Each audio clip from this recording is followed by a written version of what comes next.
Olá, sejam bem-vindos à 30ª lição da Escola Bíblica Dominical. Hoje proponho-me falar sobre o que é discernimento espiritual do crente. Como sempre, lembrar aqui o texto base que se encontra em Atos capítulo 17, versículos 10 e 11. Que diz que logo durante a noite os irmãos enviaram Paulo e Silas para Bereia. Ali chegados, dirigiram-se à sinagoga dos judeus. Ora, estes de Bereia eram mais nobres que os de Tessalónica, pois receberam a palavra com toda a avidez, examinando as Escrituras todos os dias, para ver se as coisas eram de facto assim. Sejam então bem-vindos à Escola da Fé Bíblica. Os objetivos da lição de hoje sobre o discernimento espiritual é, em primeiro lugar, refletir a respeito da necessidade do discernimento. Segundo, conhecer as fontes de onde provém o discernimento. Terceiro, incentivar a prática do discernimento. O nosso objetivo principal é contribuir para que todo cristão desenvolva uma fé vigilante, sábia e firmada na verdade. Isto é, fazer discipulado bíblico cristocêntrico. Ao longo desta lição, teremos também perguntas de reflexão e também, como é hábito, a oração final. Como texto base deste tema, encontra-se em Hebreus, capítulo 5 e verso 14, que diz que mas o mantimento sólido é para os perfeitos, os quais, em razão do costume, têm os sentidos exercitados para discernir tanto o bem como o mal. É certo que vivemos numa época em que nunca existiram tantas vozes a falar em nome de Deus. A internet, as redes sociais, os canais de vídeo e os inúmeros pregadores que surgem disponibilizam diariamente milhares de mensagens. Algumas são verdadeiras, outras misturam verdade com erro, outras ainda são completamente contrárias às Escrituras. Perante esta realidade, surge uma pergunta inevitável: como pode um cristão distinguir a verdade do erro? Para isso é necessário discernimento espiritual. O que é isto? É a capacidade espiritual e prática de julgar corretamente, à luz da palavra de Deus e da ação do Espírito Santo, reconhecendo a verdade, rejeitando o erro e escolhendo o que agrada ao Senhor. Esta não é uma questão moderna do século XXI, pois desde os dias dos apóstolos a Igreja enfrentou falsos mestres, doutrinas enganosas e homens que distorciam a palavra de Deus para benefício próprio. Por essa razão, o Espírito Santo inspirou inúmeras advertências para que os crentes não fossem levados em roda por todo o vento de doutrina. Portanto, o discernimento espiritual não é um privilégio reservado a alguns líderes, nem é um dom necessário apenas para teólogos, mas é sim uma necessidade para todo aquele que deseja permanecer fiel ao Senhor. Leiamos então, contextualizado, novamente o texto de Hebreus, Hebreus capítulo 5, versículos 11 a 14, referente aos cristãos hebreus que tinham estagnado na fé. Então diz o autor de Hebreus: a esse respeito temos muitas coisas que dizer e difíceis de explicar, porquanto vos tendes tornado tardios em ouvir.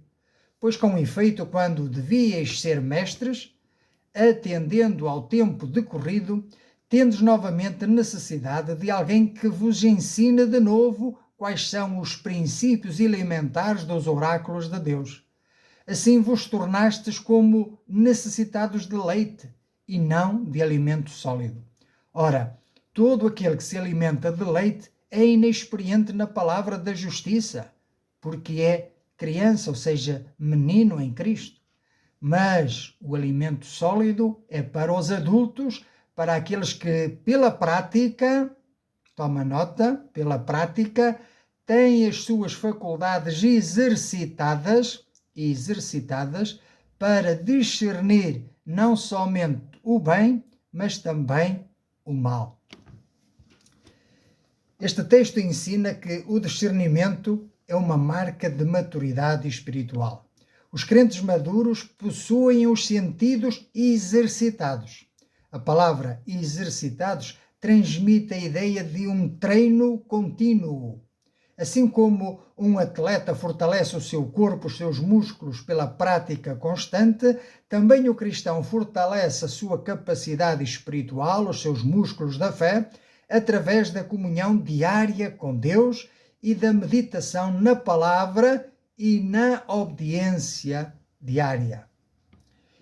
Esta verdade conduz-nos à seguinte conclusão: o verdadeiro discernimento espiritual nasce da palavra de Deus, é iluminado pelo Espírito Santo e manifesta-se numa vida de obediência e maturidade cristã.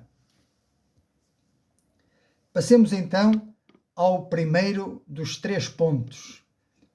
E neste primeiro ponto vamos então abordar a necessidade do discernimento. O primeiro aspecto que devemos compreender é que o discernimento não é opcional. A Bíblia revela que Satanás sempre procurou introduzir o erro no meio do povo de Deus. Ainda no jardim do Éden, a serpente começou por levantar dúvidas acerca da palavra de Deus. É assim que Deus disse? Desde então, essa continua a ser a estratégia do inimigo: distorcer a verdade para afastar o homem de Deus e da sua palavra. E nós vemos isso hoje em dia através de 3 características. A primeira delas, os numerosos ensinos que proliferam. Ora, nem todo o ensino está de acordo com o Evangelho. Por isso é indispensável conhecer a doutrina apostólica e discernir a verdade. Para isso devemos ler versículos como Atos 2:42, Gálatas 1:8 e 9, 2 Timóteo capítulo 3, versículos 16 e 17. O segundo aspecto tem a ver com uma advertência bíblica, ou seja, a Bíblia orienta-nos a examinar tudo e a provar os espíritos, permanecendo fiéis à palavra. Para isso devemos ler 1 Tessalonicenses 5:21, 1 João 4:1, Atos 17, 10 e 11, que é o texto de base da nossa escola bíblica. O terceiro aspecto tem a ver com a proteção do rebanho, ou seja, o discernimento protege a igreja, não só protege-nos a nós próprios, mas protege ao corpo de Cristo, a igreja, protege dos falsos ensinos e preserva a sã doutrina e a unidade da fé. Então, devemos ler Atos, capítulo 20, versículos 28 a 31, Efésios 4, 11 a 14. Este texto nós vamos lê-lo aqui mais à frente. E temos também outros textos como Tito, capítulo 1 e versículo 9. Ora, foi precisamente por isso, ou seja, o objetivo é que todos chegamos à unidade da fé e existe uma advertência contra os falsos ensinos. É precisamente por isso que o apóstolo Paulo advertiu os crentes da Galácia: admira-me, diz ele em Gálatas capítulo 1, versículos 6 a 9, que estejais passando tão depressa daquele que vos chamou na graça de Cristo para outro evangelho diferente, o qual não é outro, ou seja, não é outro da mesma essência, da mesma substância, senão que há alguns que vos perturbam e querem perverter o evangelho de Cristo. Mas ainda que nós mesmos ou um anjo vindo do céu vos prega o evangelho que vá além do que vos tenho pregado, seja anátema, isto é, maldito. Assim como já dissemos, e agora repito, se alguém vos prega evangelho que vá além daquele que recebestes de nós, claro está, deles, dos apóstolos, seja anátema, seja maldito. É a mensagem que deve ser analisada à luz das Sagradas Escrituras. Nenhum pregador, pastor, professor ou líder espiritual está acima das Escrituras. Toda a pregação, toda a mensagem deve ser examinada à luz da palavra de Deus. Os bereanos, os crentes de Bereia, tornaram-se um exemplo para toda a igreja. Porquê?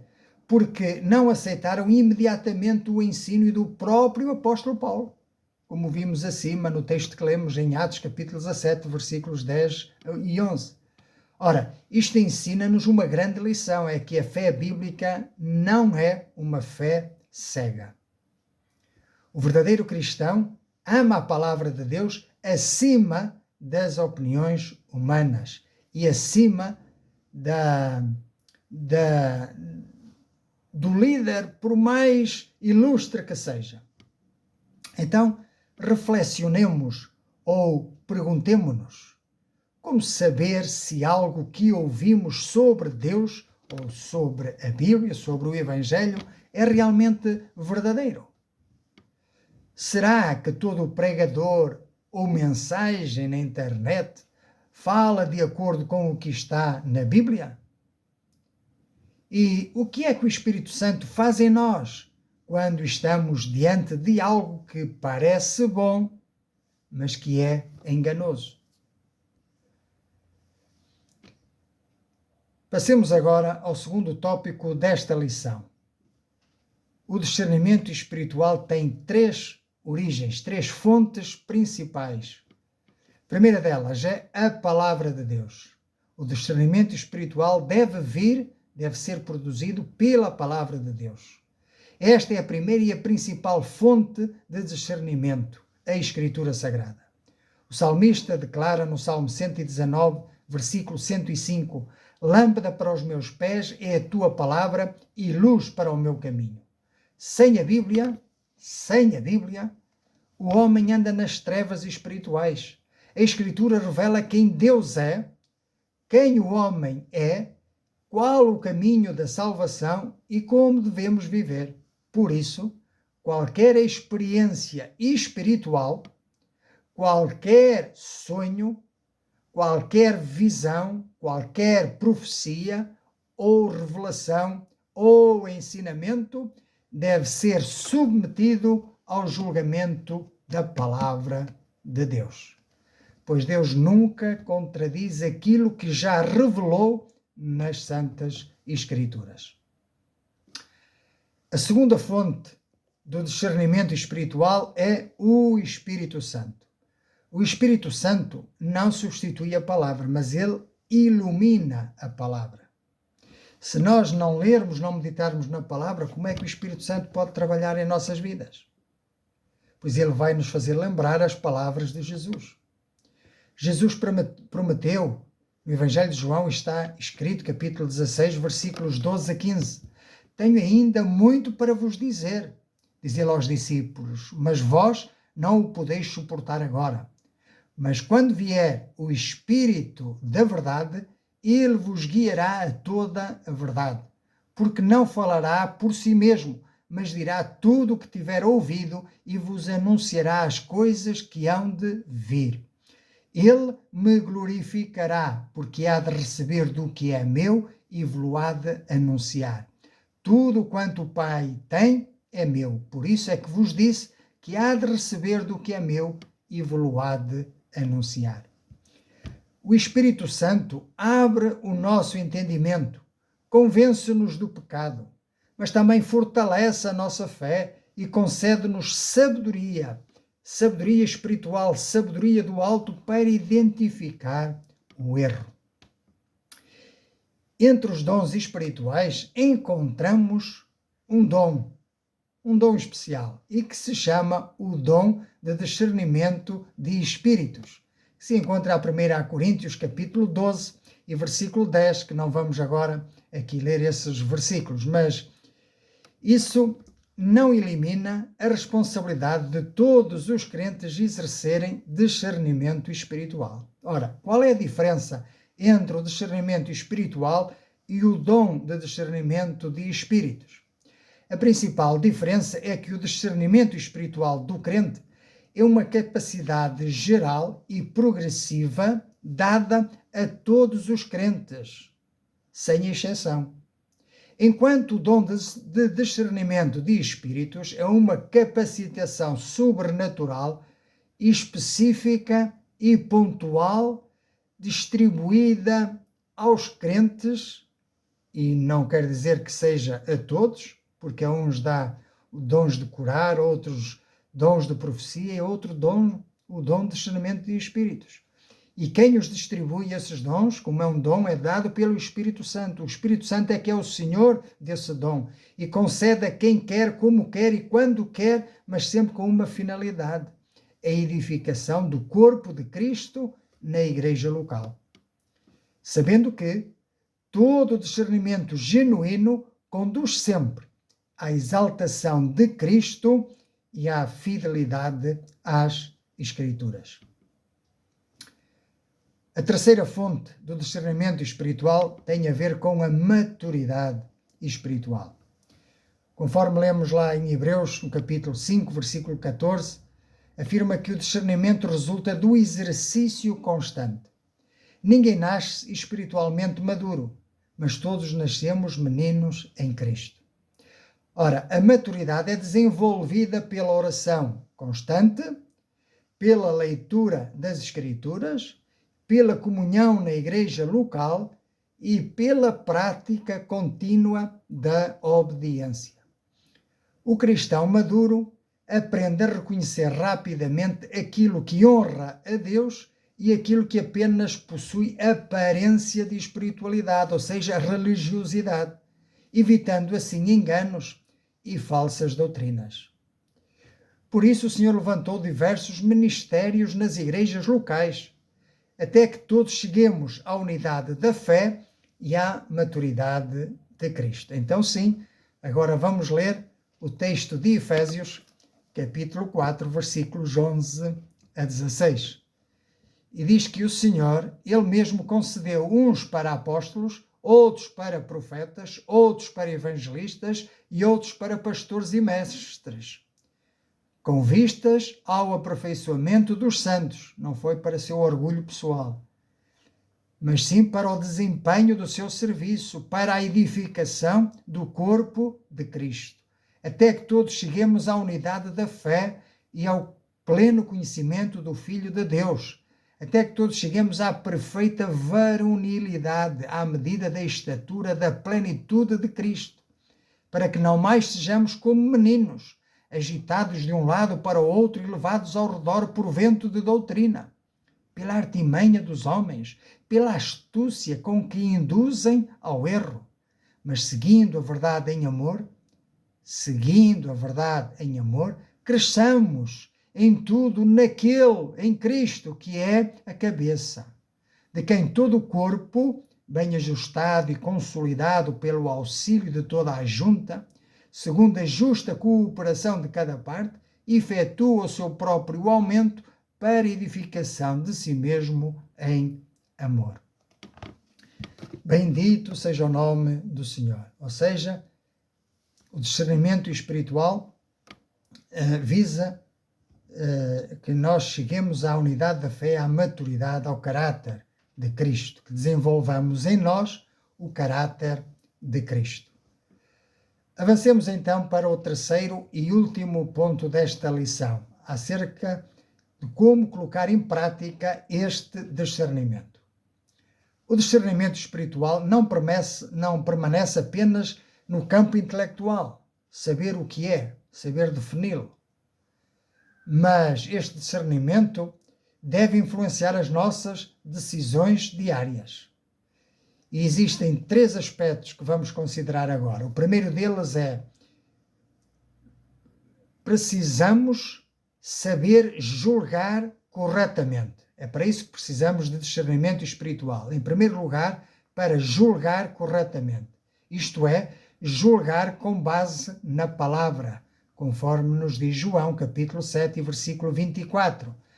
Julgar com base na palavra, com humildade, com oração e sem precipitação ou hipocrisia, conforme descreve Mateus, capítulo 7, versículos 1 a 5. E em João, capítulo 7, versículos 21 a 24, vamos então ler o que é que Jesus replicou aos judeus. Diz ele: um só feito realizei e todos vos admirais, pelo motivo de que Moisés vos deu a circuncisão, se bem que ela não veio dele, mas dos patriarcas. No sábado circuncidais um homem. E se o homem pode ser circuncidado em dia de sábado, para que a lei de Moisés não seja violada, porque vos indignais contra mim pelo facto de eu ter curado num sábado ao todo um homem. Então não julgueis segundo a aparência, e sim pela reta justiça. Em segundo lugar, ao fazer discernimento espiritual, devemos fazê-lo com cuidado com as emoções. Elas não devem estar no controlo, no comando. O crente não deve decidir apenas com base nas emoções. Tudo deve ser confrontado com a verdade bíblica. Emoções não são base segura, pois o coração é enganoso. Pois Jeremias nos ensina no capítulo 17, versículos 9 a 10. Enganoso é o coração, mais do que todas as coisas, e desesperadamente corrupto. Quem o conhecerá? Eu, o Senhor, esquadrinho o coração, eu provo os pensamentos, e isto para dar a cada um segundo o seu proceder, segundo o fruto das suas ações. Vivemos numa geração que coloca os sentimentos acima da verdade. A Bíblia ensina exatamente o contrário. Primeiro vem a verdade, depois vêm os sentimentos transformados pela verdade. Romanos 12 diz: não vos conformeis com este mundo, mas transformai-vos pela renovação da vossa mente. O terceiro aspecto do discernimento espiritual diz respeito à obediência à verdade, a pôr em prática aquilo que aprendemos nas Escrituras. Ou seja, o discernimento espiritual exige que vivamos uma vida de obediência. Somente a teoria não nos capacita para termos discernimento espiritual. Em Tiago, capítulo 1, versículos 19 a 26. Sabeis estas coisas, meus amados irmãos, todo homem, pois, seja pronto para ouvir, tardio para falar, tardio para se irar. Porquê?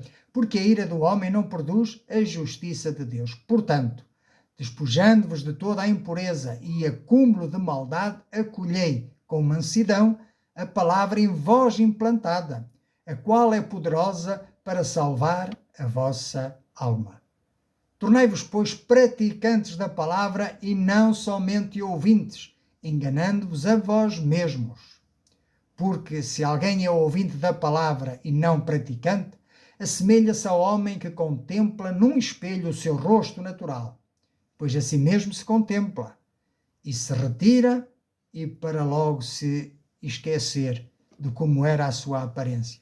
Mas aquele que considera atentamente na lei perfeita, na lei da liberdade e nela persevera, não sendo ouvinte negligente, mas operoso, praticante, esse será bem-aventurado no que realizar. Se alguém supõe ser religioso, deixando de refrear a língua, então, ou antes, está enganado, ou enganando o próprio coração, e a sua religião é vã. Ora, a palavra de Deus posta na prática diária confirma o discernimento e protege do erro, conforme nos diz João. Ora, a mensagem que da parte dele temos ouvido e vos anunciamos é esta. 1 João, capítulo 1, versículos 5 a 7. Que Deus é luz e não há nele treva nenhuma. Se dissermos que mantemos comunhão com ele e andamos nas trevas, mentimos e não praticamos a verdade. Se, porém, andarmos na luz como ele está na luz, mantemos comunhão uns com os outros e o sangue de Jesus, seu Filho, nos purifica de todo o pecado. Conhecer a verdade sem praticá-la produz apenas religiosidade. Portanto, o verdadeiro discernimento espiritual deve transformar o comportamento, o caráter. Quem discerne o pecado, afasta-se dele. Quem discerne a verdade, permanece nela. Vamos então concluir o nosso tema desta lição de hoje, acerca do discernimento espiritual. Vimos então que ele é indispensável, não só para o crente individualmente, mas também para que haja uma igreja saudável. O discernimento espiritual protege-nos dos falsos ensinos, conserva-nos firmes na verdade, conduz-nos à maturidade, mas acima de tudo, glorifica a Cristo. Quanto mais vivermos as Escrituras, mais facilmente reconhecemos o erro. Quanto mais caminhamos com Cristo, mais sensíveis nos tornamos à voz do Espírito Santo. O discernimento espiritual não é um dom reservado a poucos, mas sim uma responsabilidade de todo cristão genuíno. Que o Senhor nos conceda uma mente renovada pela sua palavra, um coração obediente e uma vida marcada pelo verdadeiro discernimento espiritual. Por isso, antes de terminarmos este estudo, convido a cada um de vocês e a mim próprio a examinar o nosso coração à luz da palavra de Deus. Pois o verdadeiro discernimento espiritual começa quando permitimos que Deus sonde a nossa vida. Sonda-me, ó Deus, e conhece os meus pensamentos. Esquadrinha o meu coração e vê se há nele algum caminho errado e guia-me pelo caminho da verdade, da justiça e da santidade. Perguntemo-nos honestamente: tenho examinado aquilo que ouço à luz das Escrituras? A minha vida espiritual depende mais das emoções ou da palavra? Tenho crescido em maturidade ou continuo vulnerável a qualquer novo ensino? Procuro, como nos aconselha a 1 Tessalonicenses, capítulo 5, versículo 17, procuro diariamente a direção do Espírito Santo através da oração?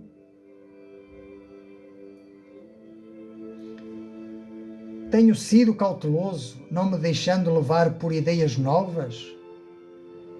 E não me tenho deixado influenciar por modismos?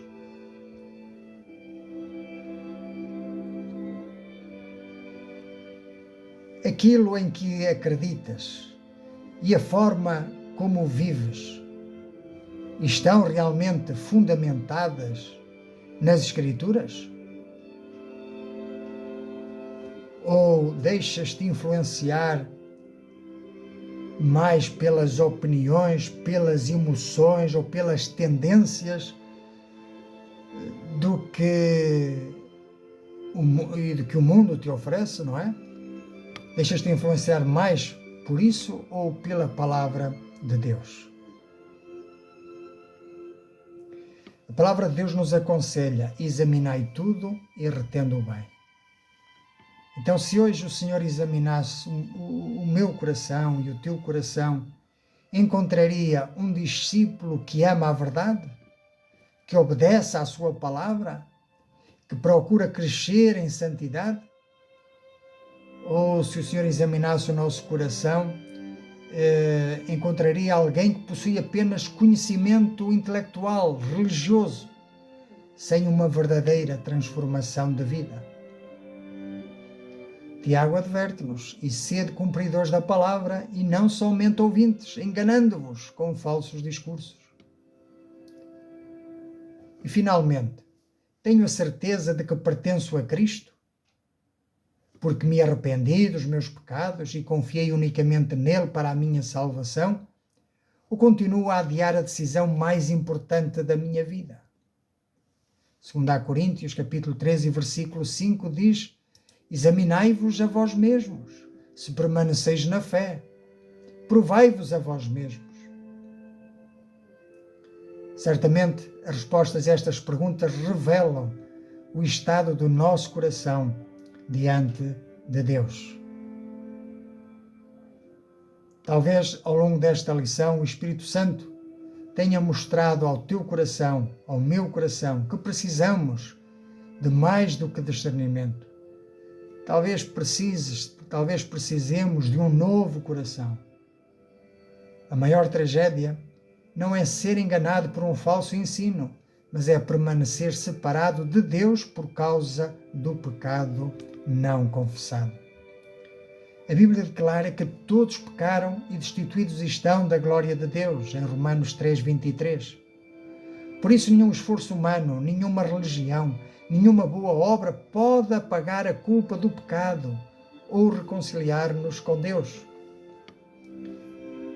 Mas Deus, na sua infinita graça e amor, enviou seu Filho Jesus Cristo. Ele viveu sem pecado, morreu na cruz em nosso lugar, levando sobre si a condenação que nós merecíamos, e ressuscitou ao terceiro dia, vencendo o pecado, a morte e o inferno. Hoje Cristo chama cada pecador ao arrependimento e à fé. A promessa de Deus permanece firme. Em Romanos capítulo 10, versículos 9 e seguinte, nós lemos que se com a tua boca confessares a Jesus como Senhor e em teu coração crês que Deus o ressuscitou dos mortos, serás salvo. E ainda, porque todo aquele que invocar o nome do Senhor será salvo. Romanos 10, 13. Então, se reconheces que és pecador e se desejas abandonar o teu pecado e colocar a tua confiança em Jesus Cristo como teu único Senhor e suficiente Salvador, podes dirigir-te a Deus em oração, hoje mesmo, agora mesmo. E lembra-te de que não são as palavras que salvam, quem salva é Cristo. A oração que fazemos é apenas a expressão sincera de um coração arrependido e crente. Por isso eu quero ajudar-te a fazer essa oração de entrega por fé. E quero convidar-te então, se estás disposto a fazê-lo de livre e espontânea vontade, com um coração sincero, se estás disposto a entregar a tua vida a Cristo, que Ele transforme o teu caráter, que Ele renove a tua mente, que faça de ti uma nova criatura, então podes fazer tuas estas minhas palavras. Vamos orar.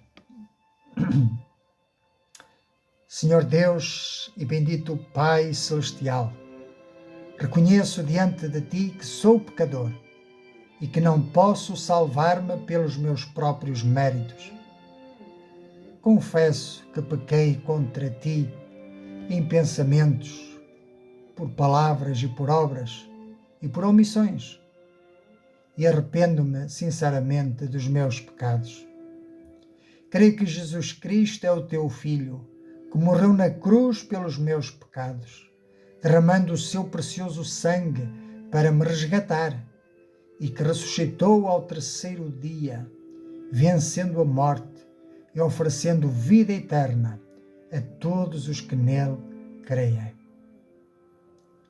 Hoje renuncio ao pecado, à incredulidade e à confiança em mim mesmo, e recebo pela fé a Jesus Cristo como o meu único Senhor e suficiente Salvador. Entrego-lhe a minha vida, o meu passado, o meu presente e o meu futuro. Peço-te que me perdoes, me purifiques e faças de mim uma nova criatura. Concede-me o teu Espírito Santo para que eu viva em obediência à tua palavra, para que eu cresça na fé, amadureça e persevere até ao fim. Obrigado porque a tua palavra promete que aquele que vem a Cristo de maneira nenhuma será lançado fora. Que os que recebem o teu Filho recebem também o direito de serem feitos filhos de Deus, e que nenhuma condenação há para os que estão em Cristo Jesus. Ajuda-me a viver como teu filho, na certeza da salvação, na alegria da adoção pela tua graça e na esperança da vida eterna que me foi prometida em Cristo. Em nome de Jesus Cristo, meu Senhor, meu Mestre e meu Salvador. Amém. Bendito seja o nome do Senhor. Se esta oração exprime a fé e o arrependimento do teu coração, a tua confiança deve repousar nas promessas de Deus e não nas tuas emoções. A salvação é recebida pela graça mediante a fé em Cristo Jesus, conforme Efésios capítulo 2, versículos 8 a 10. A palavra afirma que a todos quantos o receberam, deu-lhes o poder de serem feitos filhos de Deus aos que creem no seu nome. João capítulo 1, versículo 12. E também, estas coisas vos escrevi para que saibais que tendes a vida eterna. 1 de João, capítulo 5, versículo 13.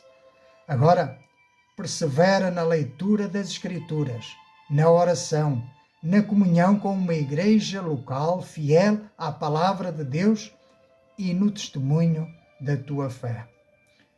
E lembra-te, o mesmo Senhor que agora começou uma boa obra na tua vida é fiel para a completar e para a levar a bom porto. Filipenses capítulo 1 e versículo 6. Então eu quero saudar-te com a paz do Senhor e quero pedir a Deus que abençoe as nossas vidas e espero por ti na próxima lição da Escola Bíblica, se o Senhor permitir. Até lá.